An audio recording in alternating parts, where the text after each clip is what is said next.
안녕하세요. 에나의 다락방 라디오입니다. 오늘은 어제에 이어 톨스토이 단편을 하나 더 소개해 드리려고 하는데요. 러시아의 또 다른 대문호 도스토예프스키의 집안이 가난했던 것과는 달리 톨스토이의 집안은 외가로부터 물려받은 재산이 많아 넓은 땅을 소유했다고 합니다. 그런데 욕망과 소유의 문제를 현실에서 풀어보려던 톨스토이는 자신의 재산을 농민들에게 나눠주면서 가족들과 불화를 겪었고 객지를 떠돌다 작은 비석 하나 없이 좁은 땅에 묻혔습니다. 그는 생전에 사람에게는 죽은 다음 몸을 누일 2m 정도의 땅만 있으면 된다라고 말했다는데요. 바로 그러한 톨스토이의 사상이 담긴 작품 사람은 얼마만큼의 땅이 필요한가 오늘 소개해드립니다. 역시 이음문고에서 펴낸 톨스토이 단편집 사람은 무엇으로 사는가에 수록되어 있는 버전입니다. 소작농인 파홈의 가장 큰 꿈은 자신의 땅을 갖는 것이었습니다. 땅만 있다면 악마도 두렵지 않을 것이라는 파홈의 말을 들은 악마는 그를 시험에 들게 합니다. 그에게 땅 욕심을 갖게 만든 것인데요. 운 좋게 차츰 자신의 땅을 갖게 된 파홈에게 어느 날 희소식이 들려옵니다. 바시키르인들이 사는 곳에 가면 아주 싼 값에 땅을 많이 살 수 있다는 소식이었죠. 그는 즉시 바시키르인들의 마을을 찾아갔고 그 마을 촌장은 하루 종일 걸어서 출발 지점으로 돌아오기만 하면 그만큼의 땅을 다 소유할 수 있다고 말합니다. 단 해질녘까지 돌아오지 못하면 무효가 된다는 단서가 붙죠.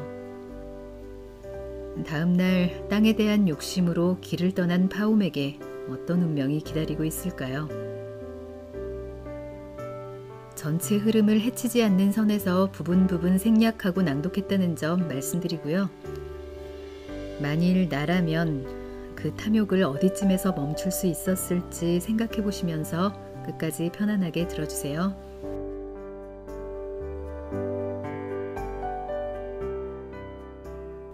어느 날 도시에 사는 언니가 시골에 사는 여동생을 찾아왔다.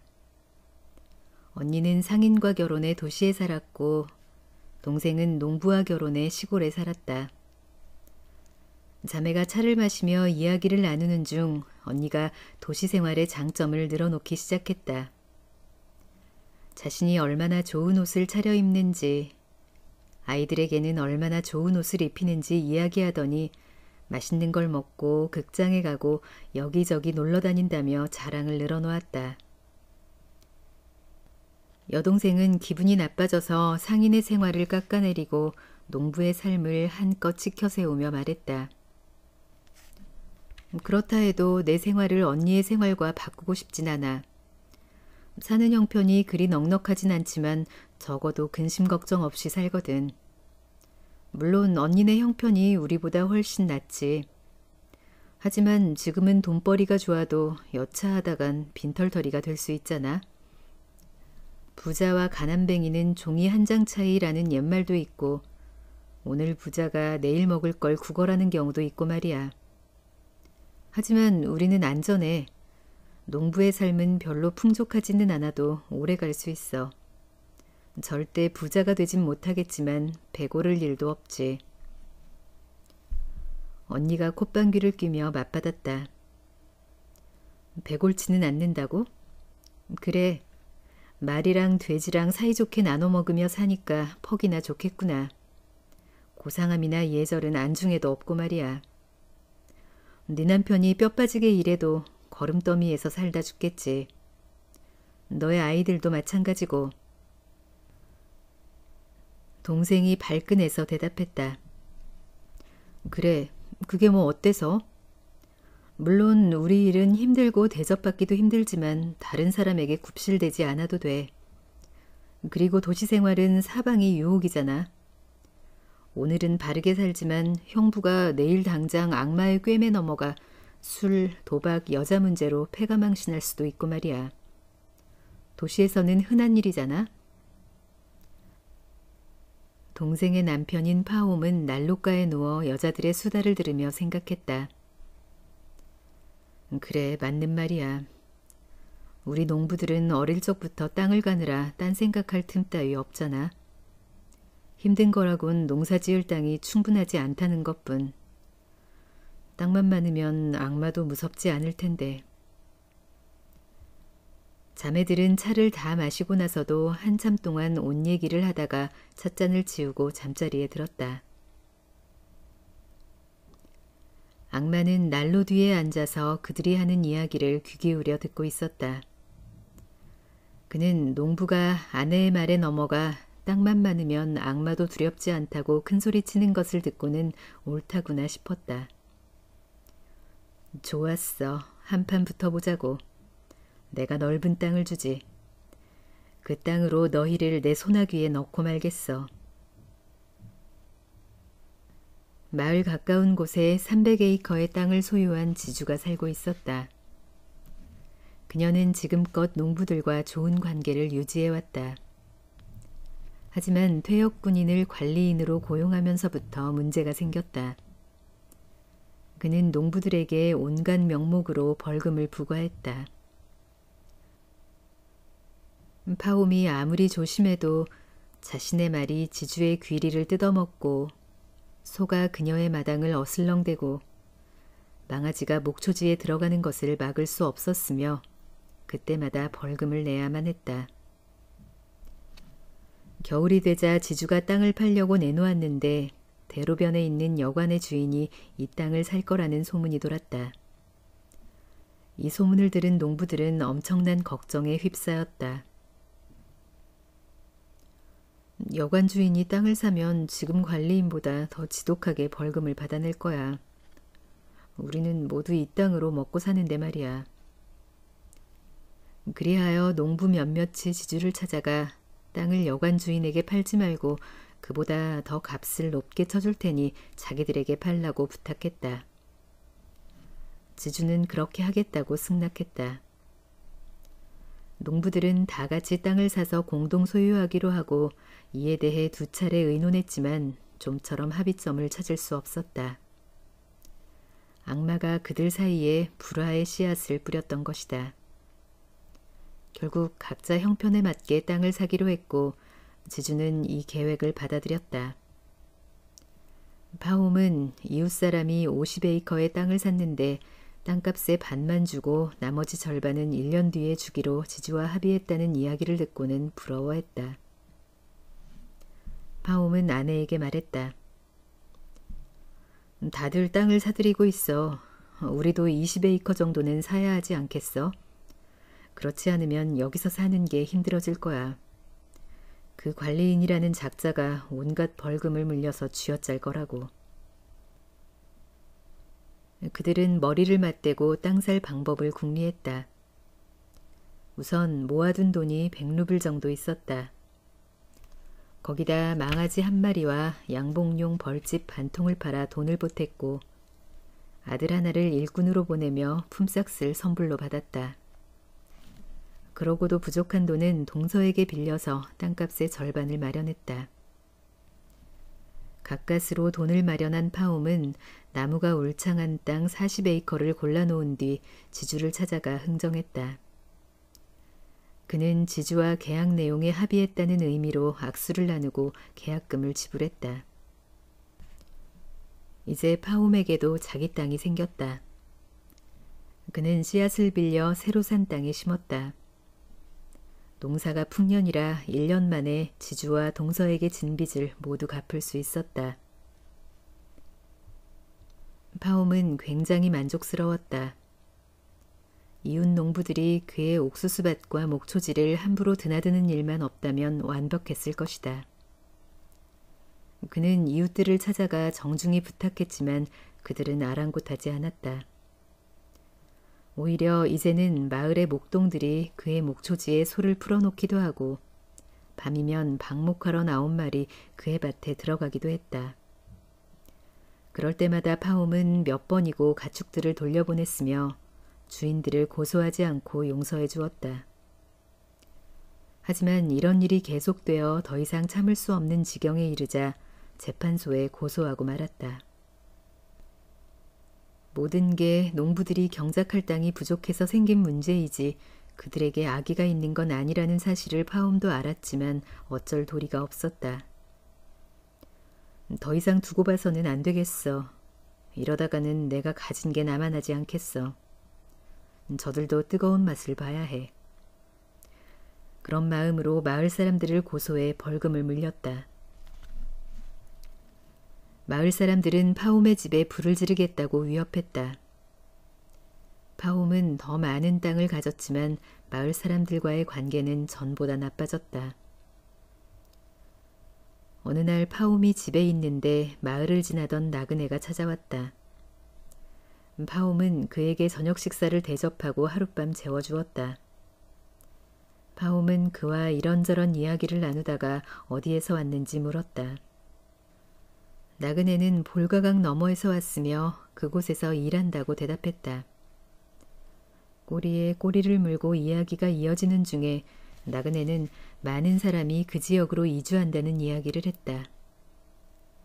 그곳에서는 이주민이 조합에 가입하면 한 사람당 25에이커의 땅을 받는데 땅이 비옥해서 밀을 심으면 나무가 보이지 않을 정도로 자라고 밀알도 어찌나 많이 열리는지 낫으로 5번만 베어도 한 다발이 된다는 것이었다.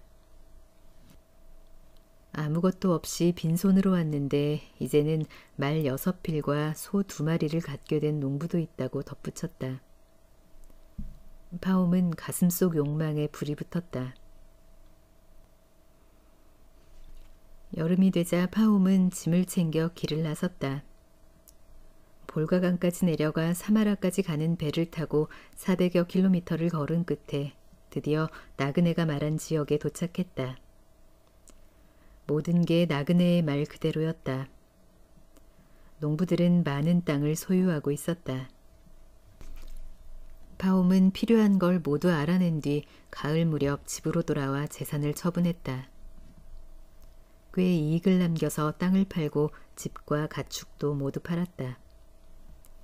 조합에서도 탈퇴하고 봄이 오기만 기다렸다가 가족들을 데리고 새로운 정착지를 향해 떠났다.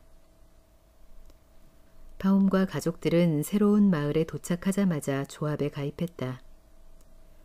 그는 마을 원로들에게 식사 대접을 하고 필요한 서류를 제출했다.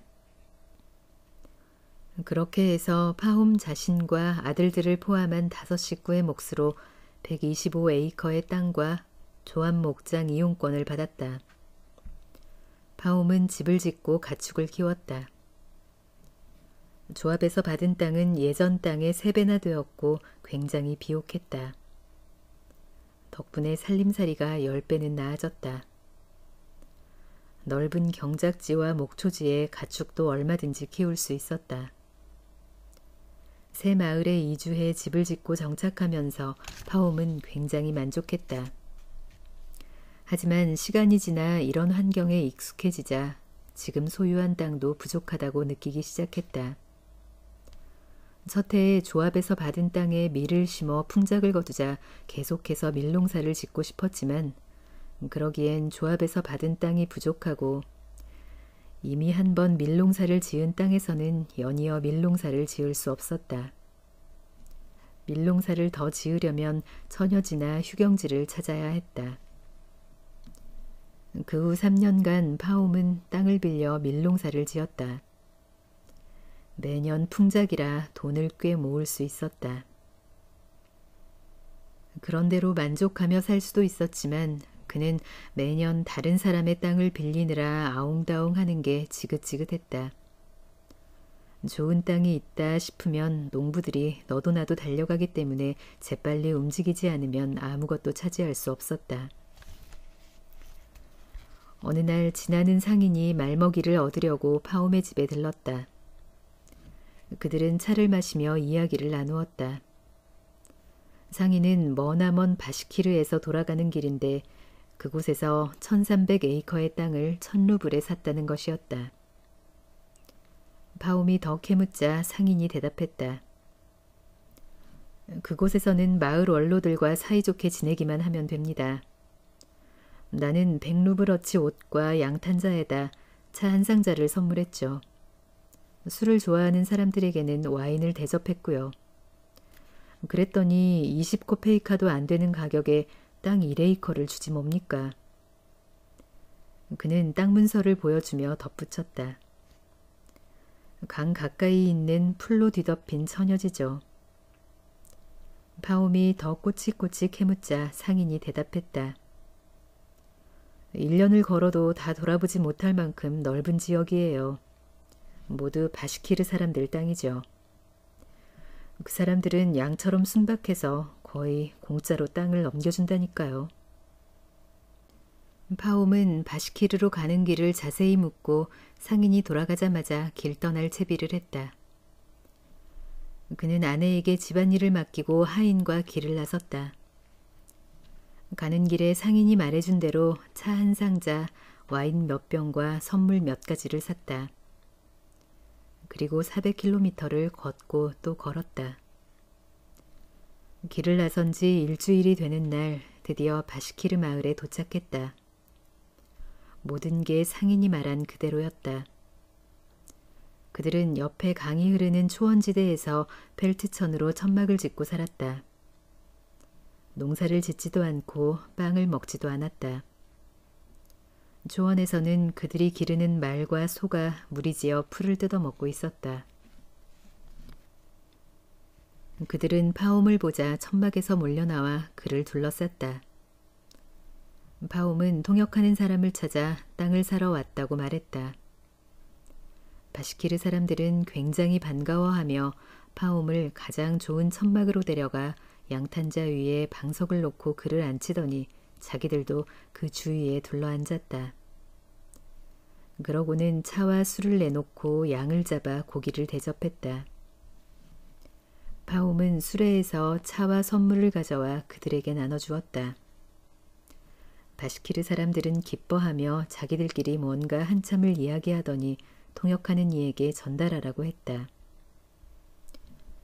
반갑습니다. 손님을 기쁘게 맞이하고 선물에는 보답하는 게 우리의 관습입니다. 선물을 주셨으니 우리가 가진 것 중 당신이 원하는 게 있다면 뭐든 드리겠습니다.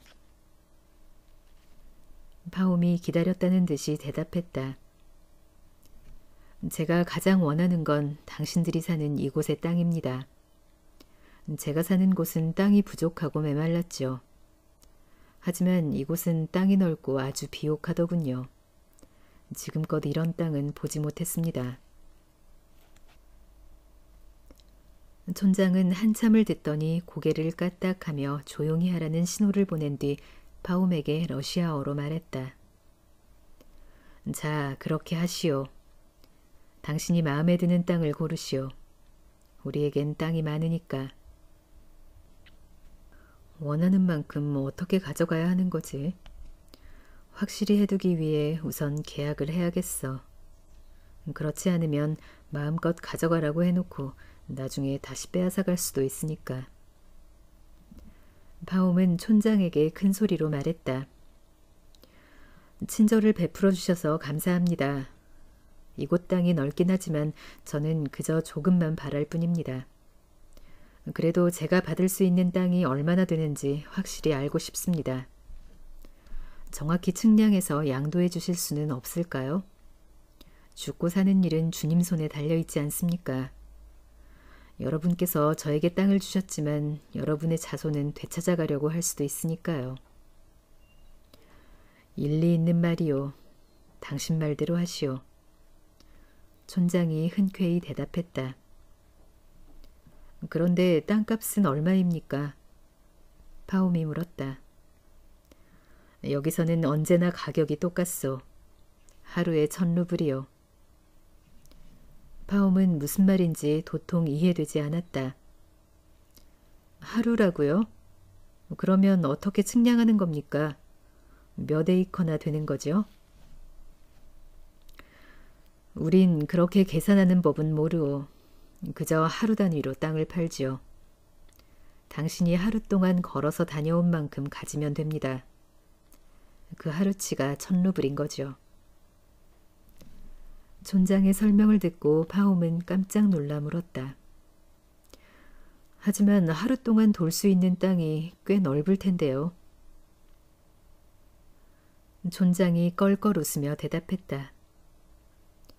어쨌든 당신이 밟은 땅은 모두 당신 것이 되는 겁니다. 단 한 가지 조건이 있어요. 그날 안에 처음 출발한 곳으로 돌아오지 못하면 그 돈은 잃는 겁니다. 그런데 제가 다닌 곳을 어떻게 표시하죠? 우리가 당신이 출발하고 싶은 곳까지 함께 가서 기다리고 있을 겁니다. 당신은 삽 한 자루를 챙겨서 출발했다가 그 지점으로 돌아오면 되는 거죠. 어디든 당신이 원하는 곳까지 가서 표시하시오. 방향을 바꿀 때마다 구멍을 파고 풀을 쌓아두면 됩니다. 나중에 우리가 쟁기로 구멍을 연결할 겁니다. 원하는 만큼 갈 수 있지만 해가 지기 전에 출발한 곳으로 돌아와야만 합니다. 그러면 당신이 표시해둔 땅은 모두 당신 차지가 되는 거요. 파옴은 뛸 듯이 기뻤다. 사람들과 어울려 술과 양고기를 먹고 다시 차 한 잔을 나누다 보니 어느새 밤이 깊었다.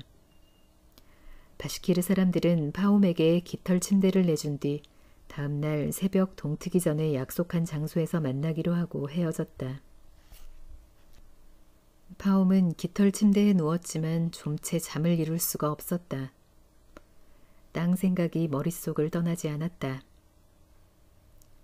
최대한 넓게 돌아야 하는데 요즘은 해가 기니까 56km 정도는 너끈히 돌 수 있을 거야. 그 정도면 넓이가 얼마나 되려나. 그중 안 좋은 땅은 팔거나 다른 농부들에게 빌려주고 좋은 땅에는 농장을 지어야겠어. 소 2마리를 사고 일꾼도 2명 고용해야지. 150에이커 정도는 농사를 짓고 나머지는 가축을 기르는 거야. 파옴은 이런 생각으로 밤을 꼴딱 새우고 새벽녘에야 겨우 잠이 들었다. 어느새 동이 터오고 있었다. 이제 땅을 고르러 초원으로 갈 시간입니다. 바시키르 사람들이 모두 모였다. 바시키르 사람들이 준비를 마치자 다 함께 출발했다. 그들은 바시키르 말로 시칸이라 부르는 언덕에 오르자 말과 마차에서 내려 한데 모였다. 촌장이 파옴에게 다가오더니 팔을 뻗어 눈앞에 펼쳐진 평원을 가리키며 말했다. 보시오. 당신 눈앞에 펼쳐진 이 땅이 모두 우리 땅이요. 어디든 마음에 드는 곳을 골라요. 파옴은 두 눈을 반짝였다. 촌장이 여우털 모자를 벗어 땅에 내려놓으며 말했다. 이걸로 표시해 둡시다. 여기를 출발점으로 해서 다시 돌아오는 거요. 그러면 당신이 지나온 곳은 전부 당신 땅이 되는 거요. 파옴은 돈을 꺼내 촌장의 모자에 올려놓았다. 잠깐 동안 어느 방향으로 가는 게 좋을지 파옴은 생각해 보았다. 어디든 다 좋아 보였다. 어느 쪽이든 상관없을 거야. 그러니 해 뜨는 방향으로 가자 하고 마음먹었다. 파옴은 느리지도 빠르지도 않게 속도를 조절하며 걷기 시작했다. 1km쯤 걸은 뒤 멈춰서 구멍을 파고 눈에 잘 띄도록 풀을 여러 층으로 쌓았다. 그리고 다시 걸음을 재촉했다.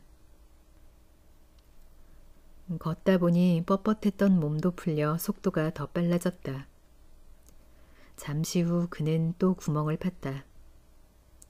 뒤를 돌아보니 햇빛을 받아 언덕과 그 위의 사람들, 반짝이는 마차 바퀴가 또렷하게 보였다. 대충 어림해 보니 5km쯤 온 것 같았다. 날이 점점 더워지자 그는 조끼를 벗어 어깨에 걸치고 계속 걸어갔다. 이제는 꽤 더워졌다. 태양의 위치를 보니 아침 먹을 시간인 것 같았다. 목표 지점의 4분의 1 정도 왔군. 하지만 방향을 전환하기엔 아직 일러.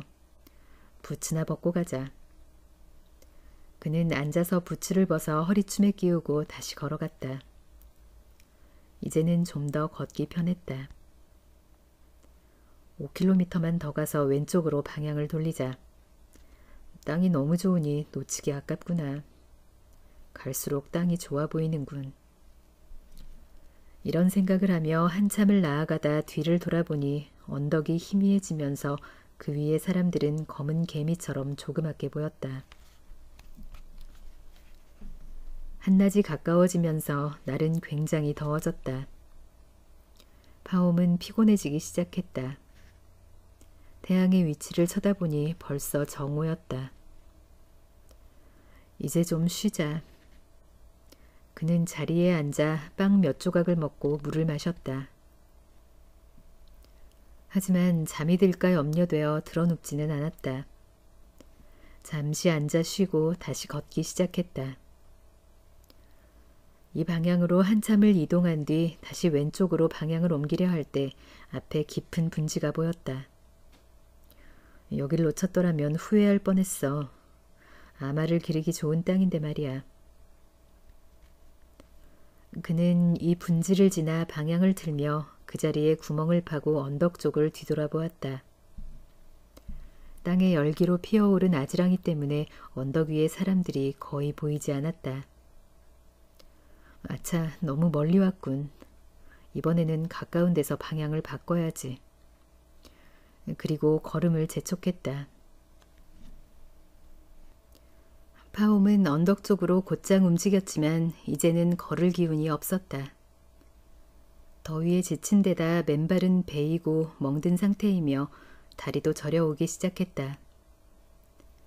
그는 쉬고 싶었지만 해지기 전까지 돌아가려면 그럴 시간이 없었다. 태양은 그를 기다려주지 않고 점점 저물어 갔다. 파옴은 걷고 또 걸었다. 지쳐서 걷기 힘들었지만 서둘러 걸었다. 아무리 걸어도 출발점은 아직 멀기만 했다. 이제 어쩐다지. 너무 욕심부리다 전부 잃게 생겼구나. 해지기 전까진 출발점에 도착하지 못할 거야. 두려움에 숨이 막혀왔다. 파옴은 달리고 또 달렸다. 그의 다리는 더 이상 자신의 것이 아닌 듯 힘이 풀려 주저앉기 직전이었다. 파옴은 탈진해 죽을지도 모른다는 공포에 휩싸였다. 태양은 지평선 가까이 내려앉으며 피처럼 붉은 그림자를 넓게 드리웠다. 그래, 이제 해가 지려는 거야.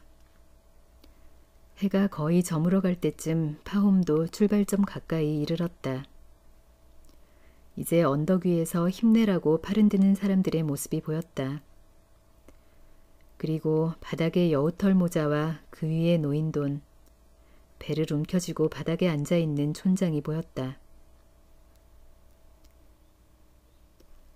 파옴은 태양을 바라보았다. 이미 땅으로 내려앉아 일부는 사라진 뒤였다. 그는 남은 힘을 끌어모아 몸을 숙이고 다리를 끌면서 나아갔다. 마침내 언덕에 도착하니 갑자기 사방이 어두워졌다. 하늘을 올려다보니 이미 해가 저문 뒤였다. 노력이 허사로 돌아갔구나. 그는 울부짖으며 멈춰서려 했지만 바시키르 사람들이 아직도 고함치는 소리가 들렸다. 아래쪽에 있는 그에게는 해가 진 것처럼 보이지만 언덕 위에 있는 사람들에게는 아직 해가 보인다는 사실이 떠올랐다. 그는 깊게 숨을 내쉬고 언덕을 향해 달려 올라갔다. 그곳에는 아직 빛이 남아 있었다. 그는 꼭대기에 이르러 모자가 있는 쪽을 쳐다보았다. 그 앞에 촌장이 배를 잡고 웃으며 앉아 있었다. 다리 힘이 풀려 앞으로 넘어지며 손으로 모자를 잡았다. 오, 행운의 친구여. 마침내 저 넓은 땅을 얻었구려. 촌장이 외쳤다. 파옴의 하인이 달려와 일으키려 했지만 그는 피를 토하고 죽은 뒤였다. 바시키르 사람들은 쯧쯧 혀를 차며 동정했다. 그의 하인이 삽을 집어들어 무덤을 파고 파옴을 묻었다. 머리부터 발끝까지 2미터 남짓한 땅이 그에게 필요한 전부였다.